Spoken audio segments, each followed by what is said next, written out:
Hey there everyone and welcome to some more Neo Monsters PvP. This is the third video of the community tournament Improvise, Adapt and Overcome. This is finishing off the quarterfinals, doing the fourth video out in that. If you haven't seen the previous two, obviously go watch them first. And yeah, once again, this tournament was hosted by SaSSolino and Interference. They hosted it together. It was very complicated and difficult to organise, making sure everyone followed the rules. So big shout out to them. And if you want to join the Discord to be a part of future tournaments like this, then there's a link in the description to go do that. The tournament rules we went through in the first video, so I'm not going to cover them here, other than to say the main idea is we're making the opponent's team by looking at their whole monster pool and designing it ourselves. So we're trying to give them a terrible team that just doesn't work together, and we do have to give them a full cost team, so you will have to put in legendaries and the rest of it. There's a ban list, which we talked through in the first video once again. So in this video, we're going to be going through the battle between SaSSolino and Interference. We went through the previous two battles in the last video, so it's just one more to go through now. Looking at SaSSolino's team, first of all, this is a really good team. Really well put together, I think, by Interference. A lot of people went for joining together archetypes that didn't work well together, because, I mean, that was part of the idea, was like, oh, put sleep and poison together and stuff. And I think, having played through the tournament, having seen how people built teams and how battles played out, I think mixing together archetypes doesn't work quite as well as you'd think, because if you kill off a certain one of them, then the other one will just suddenly come out and be powerful. Or if it doesn't line up correctly, like if you do one-on-one but you have a toxic entrance and stuff, it's like, do you put the toxic entrance before, in which case things get poisoned, but by the time the one-on-one enters, there may be things that aren't poisoned, so the one-on-one can be used advantageously. Or do you put the toxic entrance behind, in which case, if that doesn't enter before the one-on-one, then the one-on-one can do a lot of work. And so it just gets a little bit tricky trying to mix things together. This team does not try to do any of that. This team is just putting together a lot of bad monsters that, you know, some of them are even good by themselves or when they're in good teams, but like in this construction, they just don't do anything.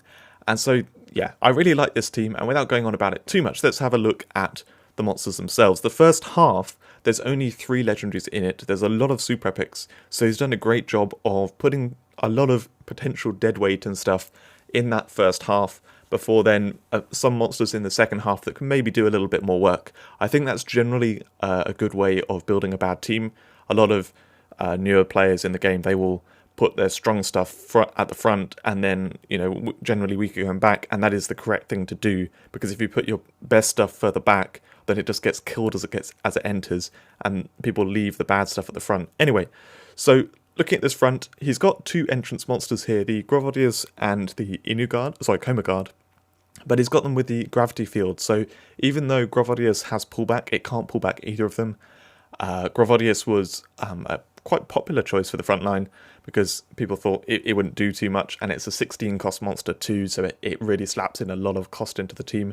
Demon Toad we talked about before is actually quite good with Enraged Teammate, so that Coma Guard, which won't do too much, he can enrage that, so it can do a hit all. Now, I just want to do a side note here. Inu Guard was banned, but Coma Guard wasn't, which I think is actually the wrong way around, because Coma Guard by itself, all it has is a hit all and blood crave. That is pretty damn useless. And on the flip side, Inu Guard, what it has is reckless attack, that I would say is arguably a better move. You don't have to, you know, get a kill before it does something good. Reckless attack is actually alright. And it had the whole ground as well, which is not too bad. And it has Switch Friend, so it can either remove a deadweight teammate or remove itself if it is deadweight. So in this kind of special conditions, I think Inu Guard is actually better than Coma Guard.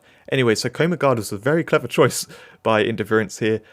Terrible monster for this kind of setup. And Astra Golem is a linked fire monster. There's not really any fire until further back when there's a Novan Domina, which he can, you know, he can plan ahead for that. He can remove Astra Golem by that point.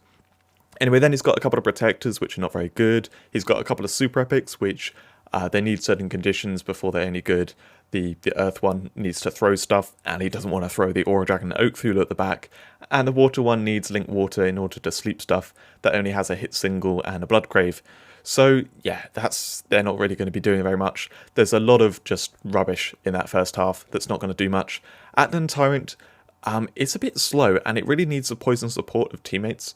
It is a good monster, but in this team, it's not going to be doing much work. Then you got Zulong. Now Zulong and Nox Dragon here, quite interesting because there is, shadow going on there. Zulong's quite good with a protector conversion for killing off a dead weight and turning it into a protector. He's also, Interference has got to make sure he kills the Demon Toad before it gets to this point, because there's quite a bit of shadow, so the Link 250-second Mega Bomb on Demon Toad, if it's still around, it can do that. So anyway, Interference can plan ahead for that. Novan Dominus, similarly, he needs to kind of take out the fire before it gets to Novan Domina. And then going towards the back, there are a couple of strong monsters here. Aura Dragon. Aura Dragon is at the back of the team, but Purify Mist is very good support. And next to Oak Thulu, it can support Oak Thulu really, really well. Oak Thulu is a very strong monster. I'm surprised to see it in here, other than it is 16 cost. So he did this in order to get more super epics into the team, I'm pretty sure. So anyway, he probably thinks at the back, Oak Thulu hopefully won't do too much, and he can hopefully kill it off by that point. That's what he's figuring. But otherwise, really good team all round. It looks like it's going to be absolutely terrible. Looking at Interference's team, so this one was created by SaSSolino. This one's a little bit more complicated. Strangely, it's got Oak Thulu in 15th slot again. They both did that. Both picked it as a 16 cost monster. Anyway, this front half is kind of built to have Bastia working against Interference here. So it's got two monsters in the front, three monsters, which all have entrance passives. Now, they can't really pull back themselves or anything. The Nefariodon can pull back something, but basically the Bastia is going to be working against him for both the Nefariodon, three things here: Nefariodon, Shurikaiser, and the Carapasca. So clearly SaSSolino is planning to leave Bastia in play for a bit of time while he kills through some other monsters and gets into the team. Motor Dragon he's put there. Now, Motor Dragon does have the Swift Unwanted Next secret skill, but basically it's a 16 cost monster. I'm pretty sure he's put it in for the cost. He put it in the front line so it doesn't create two bronze shelves, but it will be able to create the other three, which is slightly worrying, but should be okay. And then he's got two monsters which want to sacrifice stuff at the back of the team. But obviously there's nothing at the back of the team to sacrifice, so they're a lot weaker than they would normally be. And the monsters at the back of the team, that's where he's put the powerful stuff. I'm slightly surprised by the ordering of it, because I would say of the things at the back of the team, Azoridos and Gear Tyrant are the two weaker ones, and then Heaven's Worm and Oak Thulu are the two stronger ones. I'd be tempted to put one of either Oak Thulu or Heaven's Worm right at the back of the team in 16th slot, so that if Interference did sacrifice anything, then he'd be sacrificing one of the stronger legendaries there. But either way, that's how it's set up. I'll also point out it's slightly worrying seeing there's the what do you call it? Sorry, can't remember the name of it. The first one there, the holy one that's got Night Watch. Anyway, it's got Night Watch. And then there's also Astrogorgon with Chrono Killer. There's a couple of killer moves there, which is slightly worrying because they can be very good moves if they have targets. Anyway, Carapasca also, it can get going, especially in battles like this. Carapasca is like one of those fringe super epics that, like, if the moveset doesn't really work out in PvP, but in a weaker setting, it's a really good monster because it's tanky, it's a stun absorber, it gets, creates a powerful teammate, it also powers up itself, piercing attacks, that kind of stuff. Anyway, then we've got Zulong, similar choice to before. There's barely any shadow around here, so that's actually really good. The Arbogaius here, that's a funny choice. Arbogaius is actually a good monster, but I think SaSSolino did it for laughs because Interference's favourite monster is Arbogaius, so SaSSolino literally gave him his favourite monster, but then he put him in like a really bad situation here because Arbogaius either needs Link Earth or Solo Earth, and he's put it next to an Earth monster, so it can't have either of those conditions. And then also it wants Raw, but then it's behind a Protector, so if the Protector's on the field, it can't do the Raw Deathstroke. So it's kind of like pretty much the worst situation for Arbogaius. And Arbogaius is also going to shut down the Abyss Soldier Guardian. So sat there together, it will be able to do the Raw Deathstroke at some point, but it will just basically be able to do Kinslayer, and the Abyss Soldier won't be able to do anything. Then we get to the legendaries at the back. He's just trying to slap the power at the back, which makes sense. Heaven's Worm, though, amazing monster, really, really good, and Oak Thulu as well. So I was slightly surprised to see them both, but they're both 16 cost monsters, so he's trying to pack in the cost in those two monsters so that you could have weaker stuff elsewhere. Anyway, so on the face of it, I think the team which SaSSolino has looks like it's the worst. It's just really, really poorly put together with a lot of monsters that don't do much. Interference's team has... Interference's team, I mean the one we're looking at right now, it has a lot of stuff which can potentially do powerful things under the right conditions. So we'll have to see, but my bet is that SaSSolino is going to just fall apart and be terrible, and Interference is going to do quite a bit of work. But let's have a look at the match. We're going to watch this match from SaSSolino's side, so the side that I believe should lose. Anyway, so as we expected, he did the Enraged teammate on Coma Guard to get some damage going, and it did hit pretty hard, especially against that Terragul. Terragul, he went straight away with that fast strike. So he sacrificed his gear turret there, and the Asterios took out the Terragul. Now we've got turn with Metatherian. He just does Night Watch, can't really do too much. He doesn't want to sacrifice that Oak Thulu at the back of the team. Bastia can do Salvation. Oh, it's a powerful move. Full heal. Heals are really quite powerful in this kind of setup because a lot of it is just random damage back and forth, and that's how you get to the win. So anyway, they're just exchanging a few little hits here. Demon Toad does a Super Blight. Little surprised. I would have expected to do an Enraged teammate, maybe on the Demon Toad itself, because then it can really do some good damage against something like Metatherian, or maybe he could have done it on Asterios. I don't know, it's tricky, but anyway, Interference decides to do Sleep Grenade, sacrificing his Oak Thulu to put Drakazord to sleep. Now that looks like a very risky tactic. However, what he's doing is he's putting 2 monsters to hold ground to charge Bloodthirst on Motor Dragon. So now he's actually in really good shape because SaSSolino cannot do much damage at all, and Bastia can repeatedly heal Motor Dragon, which has Bloodthirst charged. So this is very scary for SaSSolino now. Interference did have to sacrifice his Oak Thulu to do that, but it set him up nicely. So now Bastia, it can't do the knockback because Demon Toad's on the field. There's no point healing anything, so he just hits Coma Guard randomly. He could have just passed time with Healing Light, maybe, although I'm not sure on the exact seconds whether he had Healing Light charged. So Metatherian does the Night Watch. Doesn't actually kill Frostmore, which is slightly surprising. I would have thought that it would kill Frostmore, but it didn't. So SaSSolino's desperately trying to kill the Motor Dragon here, but it didn't work. It's not going to die off, and now that Metatherian can... well, it's actually just passing a bit of time because he can Bloodthirst the Lunar Lord. He's actually setting up the Night Watch to kill the Atlan Tyrant by attacking that, using Night Watch on the Frostmore. This is what I meant about the killer moves. Sometimes, they line up pretty well. He got rid of that Atlan Tyrant without much difficulty. So yeah, SaSSolino can't do a whole lot here because he just can't kill off those enemies, and Bastia's going to keep healing stuff up. But yeah, he gives turn to the Coma Guard, does another Ultra Blaze, which again is more powerful because he Enraged. Metatherian, he just has to spam Night Watch really, can't do much about that. Now that Coma Guard's done the hit, it's not got a turn for ages, so that's the one to protect a conversion. Bastia can heal up the Metatherian. Does Bloodthirst on the Zulong. I am so surprised by that, because Demon Toad can do the Mega Bomb now, and he didn't do anything about it. He could even, at this point, put it to sleep, but he puts Darkstag to sleep. I have no idea why Interference did that, and he completely lost his position. Bastia can even be killed at this point, although he kind of wants to leave the Bastia to stop the entrances. So stop the Carapaska entrance, and then now he decides to... he doesn't even kill Bastia here. Okay. So Interference can decide, he could heal up the Bastia, he could just decide he wants the Bastia to die off. Looks like he wants the Bastia to die off, so he just did a random hit. Shurikai's entrance is being locked down, so it can't do very much.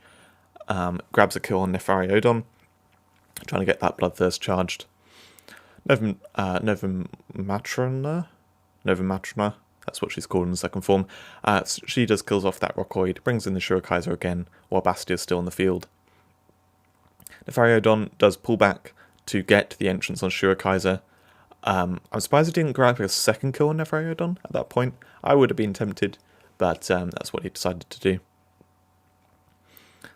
He now creates the Chain Horn now that Bastia's out of play. And in fact, Bastia re-entering dies off to Novum I can't say that. Novum Domina. I'll just say that instead. So yeah, Bastia just going to die after that when it enters. So Bastia's out of play. Interference clearly wanted Bastia gone, so you can use these entrances. The Chain Horn accelerates. Very nice. Nefariodon's basically dead. So at this point, he decides to mark Nox Dragon. He could have maybe done a Bloodthirst at that point. Maybe even on the Bronze Shell. I'm slightly surprised he didn't make a bit more use out of it while it's still there. But anyway, that's fine. He's deciding what to kill with his Carapaska. It's a bit of a tricky choice. That Dark Stag could start protecting and cause problems. He goes for Novum Domina. I'm slightly surprised by that because maybe it's because the Counter-Strike, he doesn't want it killing his Gear Croc that's next in line, but it's not doing that much. I would have been tempted to either kill the Nox Dragon or the Dark Stag. And now Nox Dragon's out of play, better to leave that alive. He does a Reckless Attack here, trying to decide what he wants to kill off. He goes for the Dragia, and I'm slightly surprised because it kills off his own Chain Horn. I would have been tempted to maybe just accelerate or something like that, so that Carapaska can kill, threaten to kill the Dragia or something like that. Anyway, it's how it turned out. Maybe I'm completely wrong saying that. So anyway, Shurikaiser has a turn here. SaSSolino decided to kind of sacrifice his Dragia by just doing hit all rather than life flip or retreat or anything like that. And interference brings in the Oak Thulu. Now, Oak Thulu coming in here is slightly scary because interference doesn't have much of a way to kill it off. The Kinslayer didn't do enough damage, so he's forced to knock it back because he can't deal with it right now. And SaSSolino is able to switch it straight back in. It gets a turn before Zulong and Shurikaiser do, so they can't kill it off before it gets a turn. That Oak Thulu is going to be a problem, and Dark Stag's just set up protection. So Oak Thulu is now protected, it's now getting stealth by Aura Dragon, and yeah, it's going to be a problem, there's without a doubt. So interference is now entering the last few monsters of his team. That Shurikaiser has done stunt doubles so many times during this match. Heaven's Worm does hit all so disappointingly. It doesn't quite put Oak Thulu down to hold ground. That would have been a brilliant way to just finish it off. The hit all and then Abyss Soldier Guardian killing off the Oak Thulu, but it didn't work. So yeah, it's forcing him to put a lot more work into trying to kill off this Oak Thulu. So the Dark Stag hits that Shurikaiser better than doing a hit all because the Zulong will just kind of die to something else. Doesn't need to be specifically killed off by the hit all at that point. So yeah, he kills it off with a Sanguinymph. Then there are two poison monsters, so he's able to kill the Gear Croc immediately and also hurt that Arbogast. It does mean that Arbogast can do raw Deathstroke, but yeah, he decides to do that. Anyway, this point with Aura Dragon is quite crucial because he kind of needs to get rid of that stealth on Shurikaiser, and doing that means that Shurikaiser can't do sneak attack on anything. Then Interference forgets that the Dark Stag is protecting, and he tried to do Kinslayer on Oak Thulu, which was a big mistake.